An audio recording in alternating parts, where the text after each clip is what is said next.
tá? Aqui quero também agradecer a oportunidade que me é concedido. Glorifico muito a Deus por confiar no ministério que o Senhor depositou sobre a minha vida. 1 Samuel, capítulo de número 16. Só dar uma olhadinha aqui. 1 Samuel, capítulo de número 16. E nós vamos ler o verso de número 4, que diz assim: Fez Samuel, pois, o que dissera o Senhor, e veio a Belém. Então os anciãos da cidade saíram ao encontro tremendo e disseram: De paz é a tua vinda? E disse ele: É de paz. Vim sacrificar ao Senhor. Santificai-vos e vinde comigo ao sacrifício. E santificou ele a Jessé e os seus filhos, e os convidou ao sacrifício. Verso de número 11. Disse mais Samuel a Jessé: Acabaram-se os jovens? E disse: Ainda falta o menor, e eis que apacenta as ovelhas. Disse, pois, Samuel a Jessé: Envia e manda-o chamar, porquanto não nos aceitaremos em roda da mesa, até que ele venha aqui. Então mandou em busca dele, o trouxe, era ruivo e formoso de semblante e de boa presença. E disse o Senhor: Levanta-te, unge-o, porque este mesmo é. Então Samuel tomou o vaso do azeite e ungiu-o no meio dos seus irmãos. E desde aquele dia, o Espírito do Senhor se apoderou de Davi, até Samuel se levantou e se tornou a Ramá. Somente até aqui, vocês podem se assentar. Glória a Deus. Aleluia. Neste texto, nós estamos falando do jovem por nome Davi, um homem que a Bíblia nos declara que seria escolhido a rei de Israel segundo a vontade, segundo o coração de Deus. Este jovem Davi carrega consigo grandes exemplos e ensinamentos para mim e para você.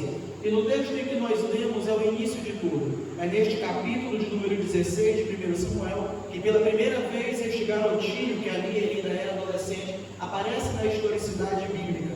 E quando este jovem Davi, ele é mencionado como simplesmente um rapazinho pequeno, como o menor de uma casa. E é exatamente sobre isso que eu quero falar na noite de hoje.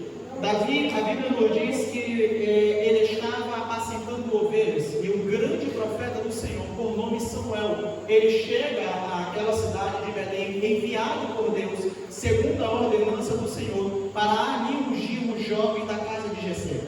A Bíblia nos diz que ele não sabia qual era dos jovens, pois Jessé tinha outros filhos.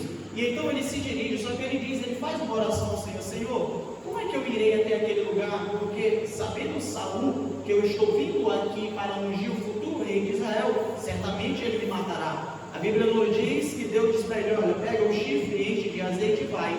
E quando as pessoas te perguntarem, ele diz: eu vim sacrificar ao Senhor. E assim ele fez. Ele chega na cidade, e a primeira coisa, nos versos anteriores nós vamos ler isso, que acontece é que os anciãos da cidade, eles vinham ao encontro deste homem, de Samuel. Por quê? Porque Samuel, ele era um homem, ele era um profeta, ele conduzia a presença de Deus. Deus falava através da vida dele. Portanto, quando as pessoas viam Samuel em qualquer lugar, eles sabiam se ali ele estava sob uma ordenança de Deus. Samuel, ele era um homem tão cheio da presença de Deus que as pessoas sabiam: se Samuel está aqui, existe um propósito de Deus para ele estar aqui.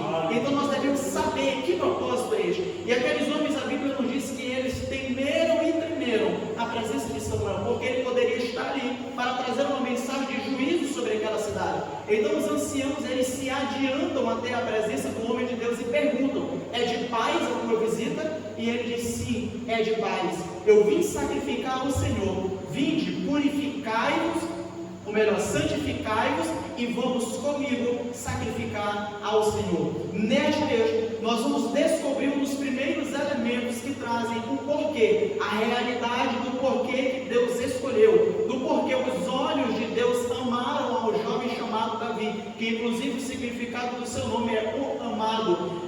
O porquê que este jovem se destacou daquela cidade, o porquê que este jovem se destacou em toda uma geração, sendo ele ainda um adolescente, sendo ele ainda um pequeno garotinho, já sendo chamado para uma grande responsabilidade que ele assumiria no futuro. Porque a Bíblia nos diz que Samuel, ele olha para aquelas pessoas e diz: olha, santificai-vos e vinde comigo para sacrificarmos ao Senhor. Então ele chega e vai se santificar, vai se purificar. Aqueles anciãos vai se santificar e se purificar. Jessé, e vai se santificar e se purificar. Todas aquelas pessoas daquela casa, todos os homens se prepararam para então se assentar à mesa. Só que Samuel, ele tinha uma missão, ele tinha que ungir uma pessoa ali que era rei, e ele não sabia quem era, porque Deus disse: olha, no momento certo eu irei te falar quem é ele. E é justamente neste ponto que nós vamos começar a entender um pouco como que funciona a seleção de Deus. Por quê? Porque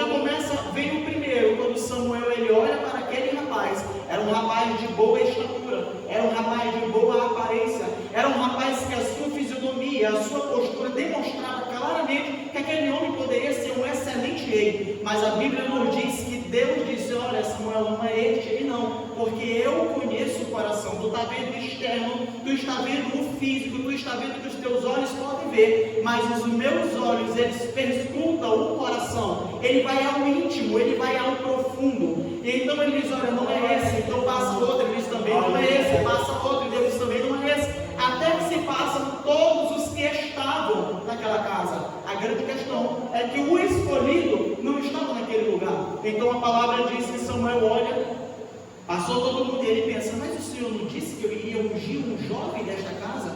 Já se passaram todos, mas eu vou fazer por via de dúvidas a pergunta ao pai. E então ele diz: Jessé, passaram-se todos os teus filhos perante mim, ou ainda existe algum? Então Jessé diz: olha, ainda existe um, ele é o menor da casa, só que ele não está aqui, ele está no campo apaciguando ovelhas.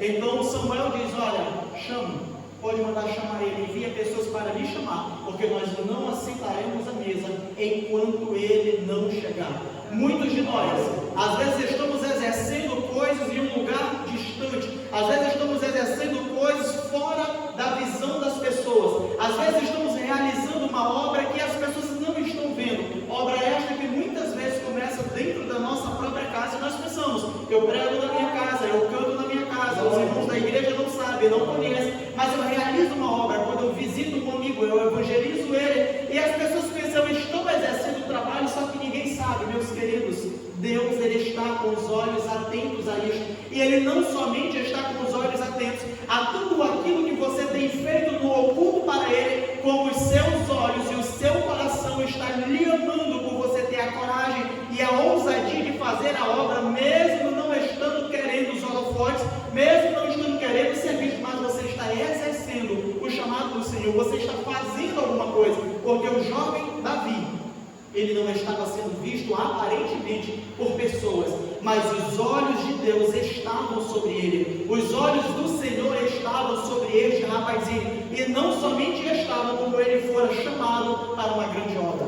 A Bíblia nos diz que todas aquelas pessoas, eles tiveram que se purificar, eles tiveram que se santificar, mas a palavra que nós lemos diz que quando Davi chega, a Bíblia diz que Deus brada no coração de Samuel e diz: levanta-te e unge, porque este é o moço. Nós vamos observar, meus queridos, os anciãos necessitaram ser santificados, Jessé necessitou ser santificado, mas quando Davi adentra aquela casa, ele não precisou ser santificado, ele não precisou ser purificado. Isto porque não havia necessidade daquele jovem se purificar para sacrificar ao Senhor, porque a sua vida era uma purificação diária, a sua vida era uma entrega diária, a sua vida era diariamente adoração e louvor ao Senhor, a sua vida era diariamente uma entrega a Deus, a sua vida era a todo instante e a todo momento purificada.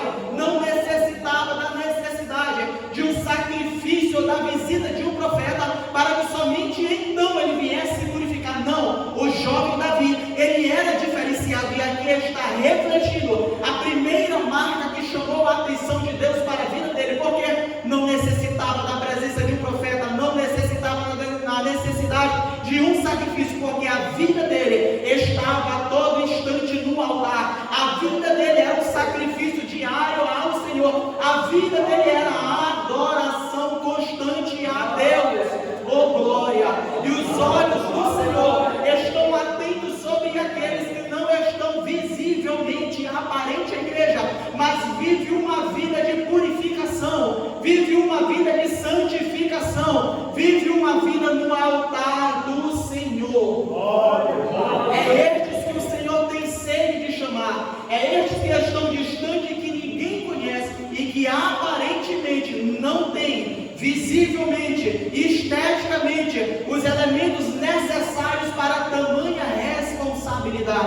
Mas aqui eu entro em um segundo ponto. Aquilo que os nossos olhos humanos contemplam nem sempre significa aquilo que os olhos de Deus contemplam, porque Deus ele vai muito mais profundo do que isso. Nós vemos em Apocalipse, no livro de Apocalipse, as 7 cartas do Apocalipse, que nós vamos ver que a igreja que era mais rica, que a igreja que era mais equipada e aparentemente mais preparada, o Senhor disse que não está com ela, porque ela era pobre, cega e nua. Mas nós vamos observar que aparentemente a igreja que era a mais fraca dos olhos humanos era a igreja mais forte, era a igreja que estava exercendo a autoridade dos céus da terra, era a igreja que estava fazendo a diferença no ambiente aonde Deus a depositou. Os nossos olhos e os nossos julgamentos não podem se confundir com os olhos e o julgamento do Senhor, porque os olhos dele vão a um âmbito mais profundo, vão a uma região mais e mais profunda das nossas vidas.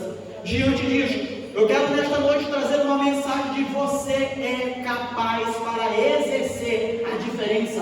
O Senhor, ele depositou sobre você, ele depositou sobre a minha vida, ele depositou sobre as nossas vidas as capacidades necessárias para nós exercermos a diferença no ambiente onde nós estamos colocados. Ainda que ao olhar de outras pessoas nós somos inferiores, ainda que ao olhar de outras pessoas nós somos o menor, ainda que ao olhar de outras pessoas nós somos somente aquela pessoa que só serve para estar distante do campo, ainda que ao olhar de outras pessoas nós não tenhamos as capacidades necessárias. Mas eu quero lhe dizer na noite de hoje que Deus ele gosta de trabalhar com aqueles que sabem, que entendem que são pequenos. Ele gosta de usar aqueles que são pequenos. Por quê? Porque quando ele usa um pequeno, a grandiosidade dele é manifesta.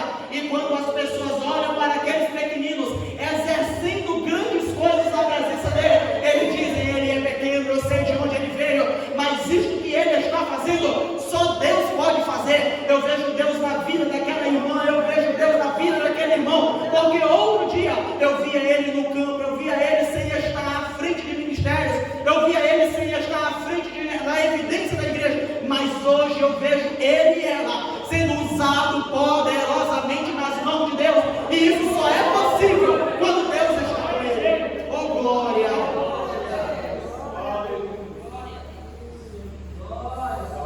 Deus ele gosta muito de pegar aquelas pessoas que são aparentemente inferiores. Ele olha para o primeiro jovem que passa e diz: certamente é este. Mas Deus olha para ele e diz: não é esse daí não. Tem um lá no campo que eu estou preparando. Tem um lá no campo, ele ainda não está aqui, mas ele está sendo formado, ele está sendo treinado, ele está sendo preparado. Meu querido e minha querida, a vida que você está levando, ela faz parte dos propósitos de Deus. Por quê? Porque a realidade onde nós estamos contidos é um ambiente que Deus está utilizando para nos moldar, é um ambiente que Ele está utilizando para nos treinar, é um ambiente que Ele está utilizando para aparar as arestas, as coisas que estão sobrando, para que deste modo, no momento certo, Ele possa nos levantar como grandes homens e mulheres de Deus nesta geração. A mensagem que eu trago da parte de Deus na noite de hoje é que nós não podemos de forma alguma limitar o poder de ação do Espírito Santo através das nossas vidas, porque você nunca mais poderá dizer: eu não sou capaz de pregar, eu não sou capaz de cantar, eu não tenho o dom de exercer estas coisas,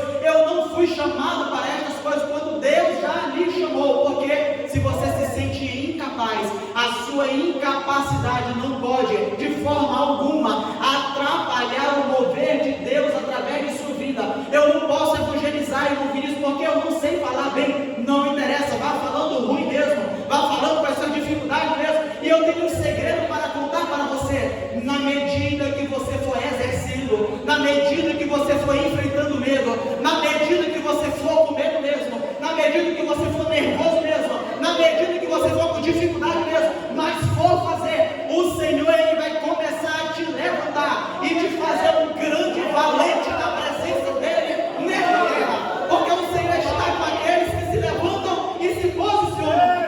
Oh glória! Isaías capítulo de número 60 e verso de número 1 diz assim: levanta-te e resplandece, porque já vem a tua luz e a glória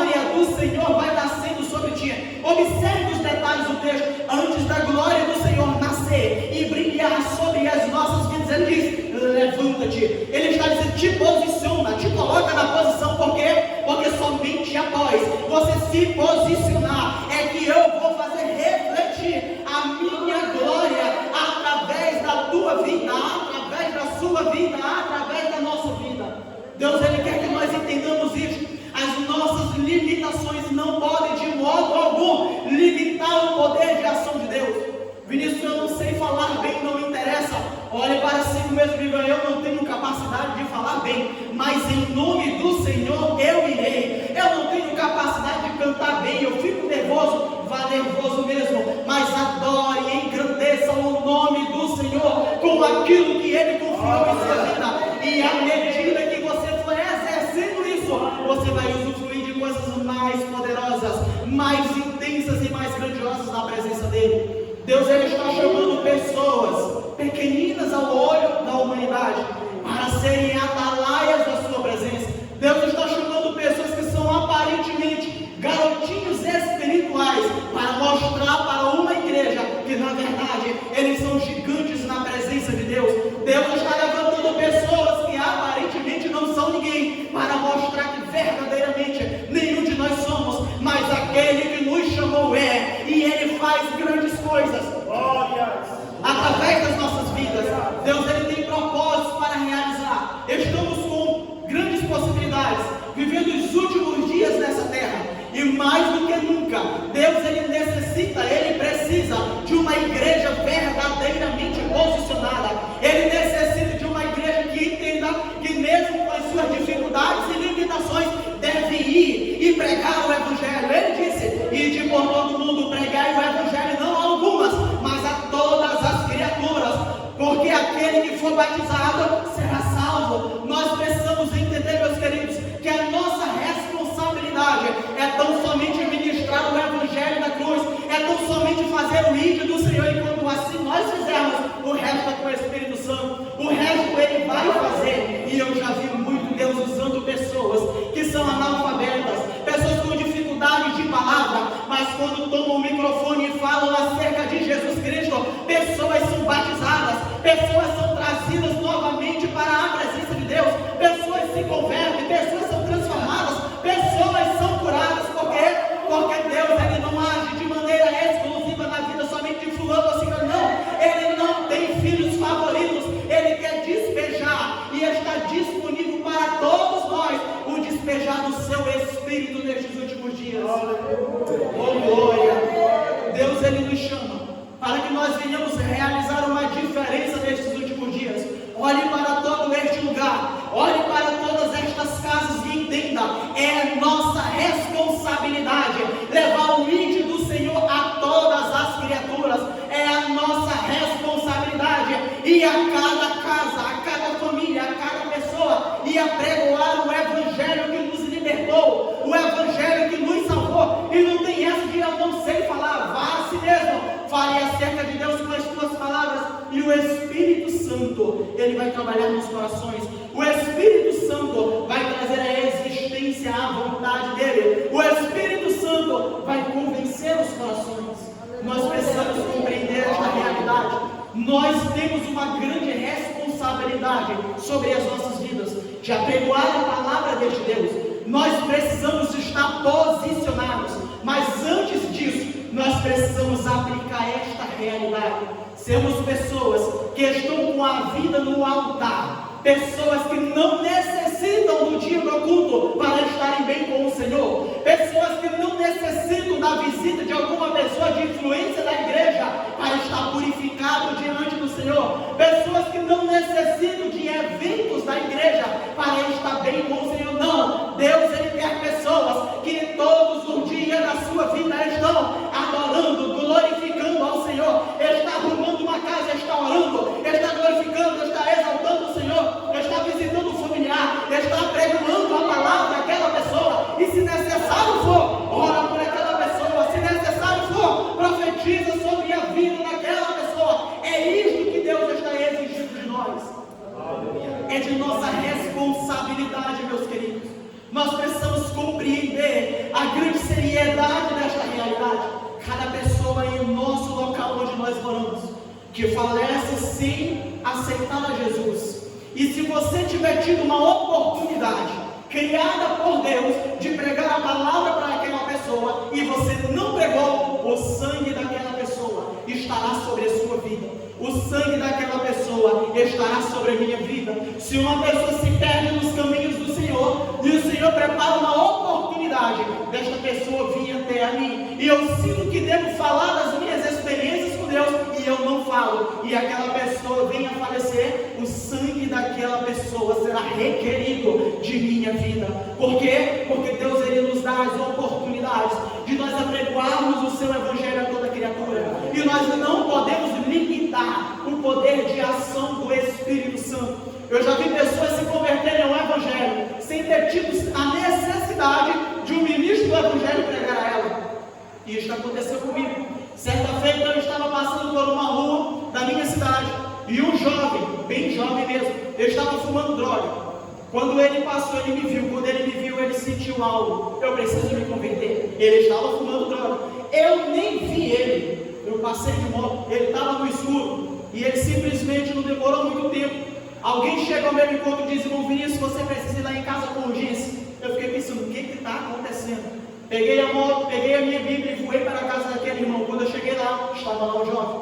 E ele disse: irmão Vinícius, esse jovem aqui, ele necessita de oração, mas antes de tudo, nós queremos que você traga uma palavra. E eu peguei e fiquei pensando: Senhor, e agora? Que texto? Eu abro um texto que fala sobre as duas portas, a estreita e a larga, e eu começo a pregar aquela palavra. Quando eu finalizo de pregar aquela palavra, aquele jovem estava em lágrimas. Ele diz: eu preciso falar algo. E ele estava drogado. Eu preciso falar algo. Só que durante a ministração da palavra, ele ficou bonzinho, não estava mais sob efeito de droga. Isso é o poder da palavra de Deus.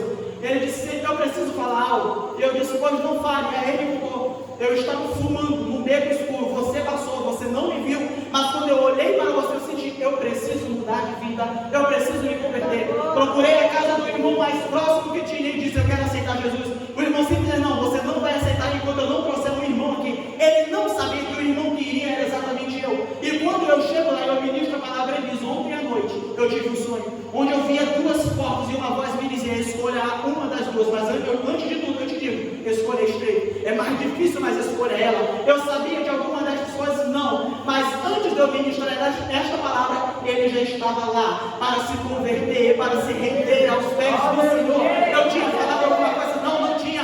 Deus, Ele não precisa de nós, mas Ele deseja nos usar, e é isso que nós precisamos compreender. Ele nos chamou, Ele nos comissionou para uma mensagem, para uma missão, e nós precisamos atendê-la com urgência.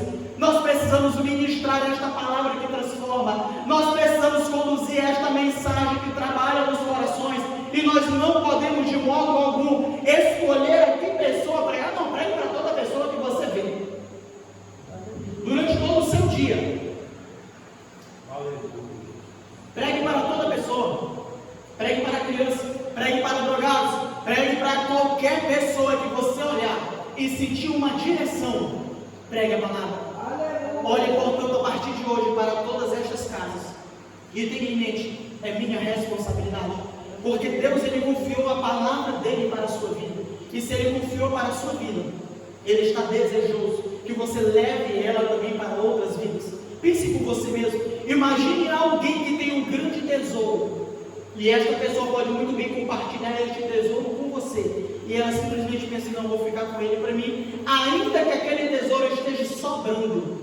Mas a pessoa pensa: não vou compartilhar, vou ficar só comigo. Não, nós não podemos fazer isso. Nós precisamos levar o ID do Senhor, nós precisamos levar esta palavra, nós precisamos proclamar. Davi, ele era pequenino. Davi, ele era aparentemente o mais insignificante da casa, mas aos olhos de Deus, ele era aquele que Deus queria e iria usar. Mais à frente, nós vamos ver que Davi estará, a partir do próximo capítulo, ele vai estar agora em uma outra guerra. Está acontecendo uma guerra com os filisteus, e este garotinho, ele chega até aquele lugar, e quando ele chega àquele lugar, ele se posiciona como o verdadeiro cristão que ele era. A Bíblia nos diz que Golias, ele vira para aquela grande exército que tinha de Israel, e ele diz: olha, para que vocês saíram aí organizados para a batalha? Pois bem, eu quero dizer a vocês, eu sou filisteu, vocês saíram para batalhar contra o filisteu? Estou aqui de pé, perante vocês. Agora mande aí o melhor homem que você tiver para batalhar contra mim. E se você vencer, então nós serviremos a você. Agora, contudo, se eu vencer, nós serviremos. Então, meus queridos, a Bíblia nos diz que Davi, todo aquele exército teme e treme a presença daquele homem. Só que em capítulos anteriores, a Bíblia vai nos falar sobre Saul quando ele é escolhido a rei. A Bíblia nos diz que ele era formoso e que ele era mais alto do que todos os homens de Israel. Ele era um homem que chamava a atenção em sua estatura. Ele passava e ele era mais alto do que todos. Uma grande coincidência acontece aqui. Quando eles estão ali diante de Golias, Golias era mais alto do que todo o povo. Então, fazendo assim uma análise rápida, se aquele homem era mais alto do que todos os homens de Israel, era então por natureza e por lógica que o mais alto do povo de Israel fosse ter com ele. E quem era o mais alto? Saul. Mas o que Saul faz quando ele ouve aquelas palavras e observa que aquele homem tinha mais de 3 metros de altura? Ele teme. E quando ele teme, todas as companhias de Israel também temem. Tem uma outra complicação aqui para a vida de Saul. Além dele ser o mais alto, e logicamente era o que era para batalhar, pois era o mais alto de Israel contra o mais alto dos filisteus, ele também tinha os melhores equipamentos. Nós vamos observar isso quando Davi se prontifica a batalhar, que ele diz assim: olha, pega aqui a minha armadura, pega a minha espada, pega o meu capacete. O equipamento do rei era o equipamento melhor que tinha de todo o exército. Então ele era o quê? O homem mais alto, ele era o que estava com os melhores equipamentos, e aqui nós entramos numa terceira complicação: ele era o rei.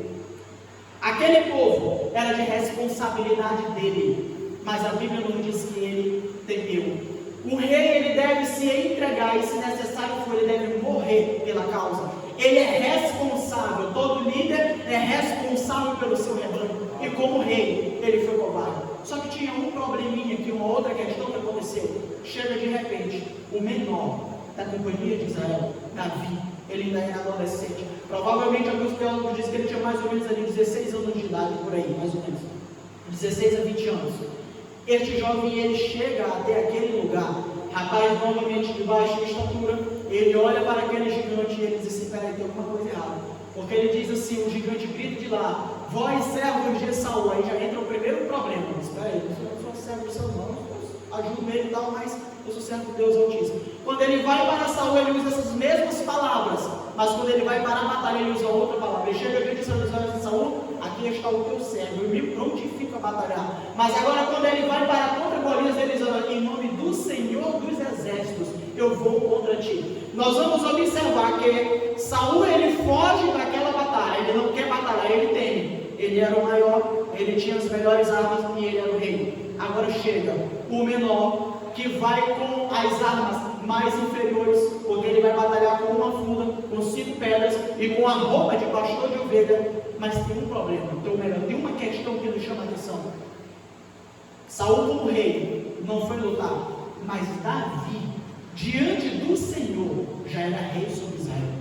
Ainda não tinha vindo a evidência, mas ele já estava ungido no texto que nós temos. Então, diante de Deus, para aquela batalha, Deus, ele levanta o seu pequenino, e ele me chama na noite de hoje, para você ser um pequenino na presença dele. Mas repare que, embora ele fosse pequeno, ele não foi afobado com aquilo que ele não conhecia. Ele não pegou a espada de Saul. Ele até pegou lá, mas disse: não dá certo. Eu preciso ir com aquilo que eu convivo. Diante disso, para concluir, eu quero dizer que você tem que fazer a missão de Deus, não olhando para um irmão, uma irmã, dizendo: vou fazer igual ele quando eu estiver. Não, vá do jeito que você faz quando você está a sós com Deus. Por quê? Porque Davi foi ter com aquele gigante, com armas inferiores, mas ele foi com as armas que ele usava todos os dias, com as armas que ele matou um urso, com as armas que ele matou um leão, com as armas que ele defendia as suas ovelhas. Nós precisamos ir para as batalhas espirituais,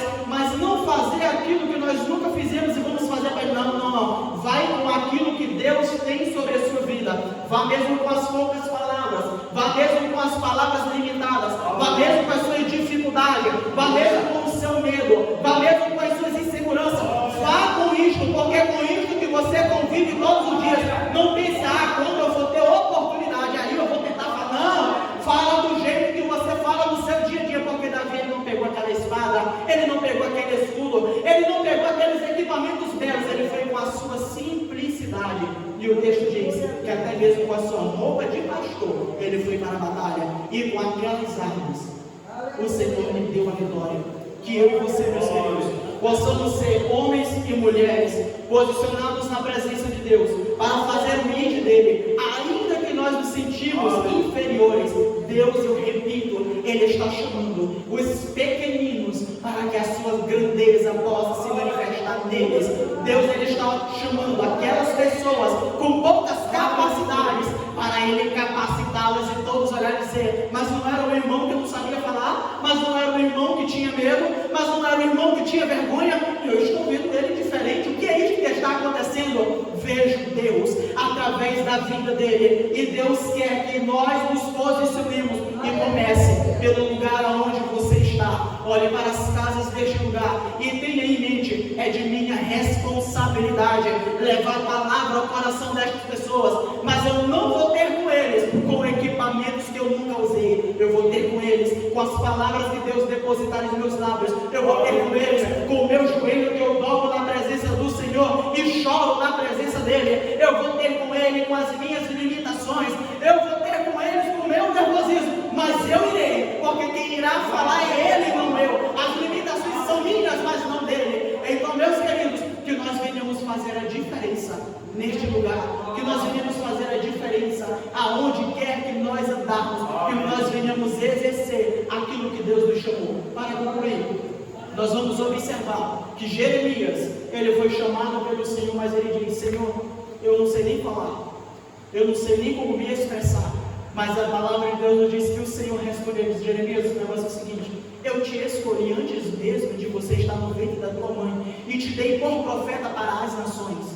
Portanto, meus queridos, não pensem: eu sou limitado, Vinícius, não tem como fazer. Não, vá. Porque Jeremias pensava que era homem de poucas palavras, mas o Senhor disse: eu já te escolhi há muito tempo, meu garotinho. Eu já te escolhi há muito tempo. Vá, te posiciona. Moisés, quando ele foi chamado em capítulo número 3 de Êxodo, ele disse: Senhor, mas os meus lábios são pesados. Como é que eu vou ter com aquele povo? O Senhor disse para ele: Moisés, eu serei contigo, e isso te basta. Josué, ele se manifesta. Josué diz: olha, tão somente tem bom ânimo, tão somente vá com esta tua força. Ele se manifesta a Isaías quando ele vê no capítulo número 6, que a Bíblia diz que no ano em que morreu o rei Uzias, ele viu o Senhor assentado sobre um alto e sublime trono. A glória do Senhor invadia toda a casa, e ele via ali anjos, que eram serafins, que voavam acima dele, que tinham 6 asas. Com 2 eles voavam, com 2 cobriam o rosto, e com 2 cobriam o seu corpo. E a Bíblia nos diz que estes seres angelicais, eles clamavam uns para o outro, dizendo: Santo, Santo, Santo é o Senhor. E a Bíblia diz que quando eles clamavam, os lumiares do templo se estremeciam.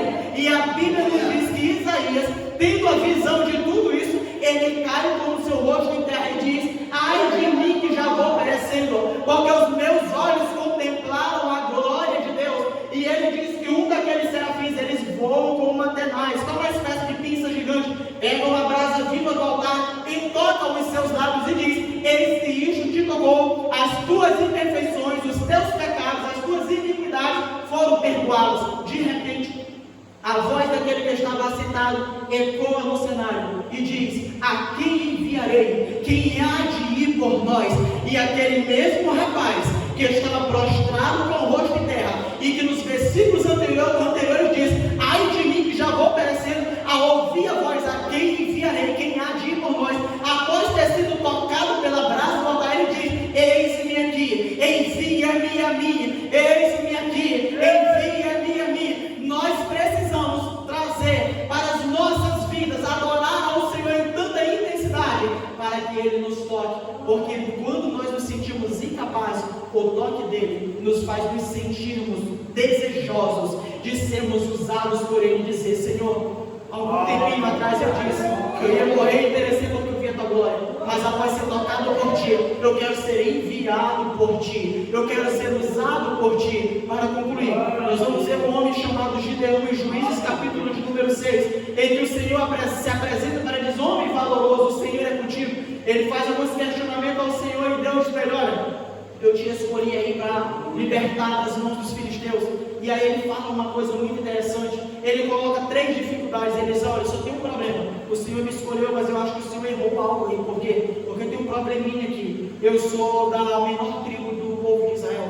E além de ser da menor tribo, primeiro problema, menor tribo. Segundo problema, a minha família é a menor das tribos. E o terceiro problema, da tribo menor, eu sou o menor da casa. Então ele era o menor, do menor, do menor. Traduzindo, ele está dizendo, o Senhor errou algo, eu sou pequenino demais para ser usado para isso. Deus simplesmente olha para ele e diz assim, vai nessa tua força. O Senhor é contigo. E esta palavra eu deixo para você hoje, ainda que você se sinta o menor do menor do menor, ainda que você se sinta insignificante, ainda que você se sinta como Moisés, de lábios pesados, não consegue se comunicar bem, ainda que você se sinta amedrontado como Josué, vá nessa tua força, e o Senhor grandes coisas fará através da sua e da minha vida. E aqui eu quero agradecer a oportunidade